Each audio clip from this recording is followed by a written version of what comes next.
G9 TV కోసం ఈరోజు ఎంతో ముఖ్యమైన రోజు మన ఆంధ్రప్రదేశ్కి.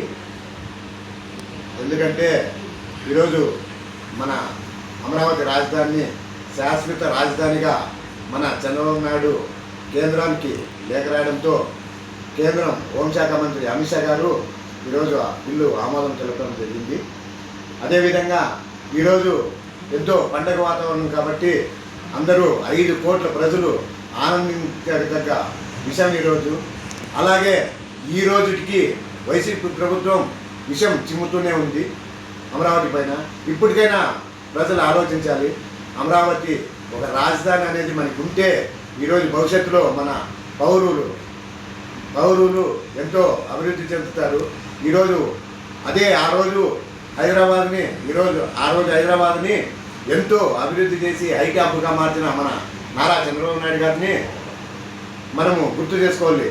అలాంటిది ఈరోజు మన అమిత్ షా గారు దయతో కేంద్ర సహకారంతో అదేవిధంగా ఆ బడ్జెట్లో బిల్లును పాస్ చేయడం ఎంతో ఆనందంగా ఉంది. అలాగే కూటమి ప్రభుత్వం ఎంతో కృషి చేసి ఈరోజు ఆ బిల్లును తీసుకురావడంతో 5 కోట్ల మంది ప్రజలు ఎంతో ఆనందంగా ఉన్నారు. కాకపోతే ఒక్కరు తప్ప ఆ ఒక్కరు అనేది ఎవరనేది అందరికీ తెలుసు. ఆ ప్రభుత్వానికి ఉండే విషయమే అది. కాబట్టి ప్రజలు ఇప్పటికైనా గమనించాలి. ప్రభుత్వము ఉండొచ్చు పోవచ్చు, కానీ ఒక చిరస్థాయిగా నిలబడే నాయకుడు ఎవరైనా ఉన్నారంటే అది మన చంద్రబాబు నాయుడు గారు.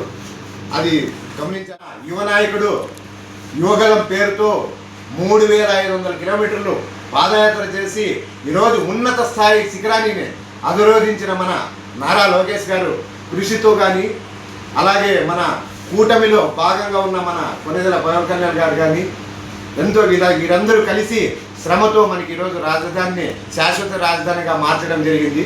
కాబట్టి ప్రతి ఒక్కరికి కూటమి నాయకులకి నా ధన్యవాదాలు తెలుపుతున్నాను. నా పేరు జిల్లా సెక్రటరీ ఇంద్రూపురం పార్లమెంట్.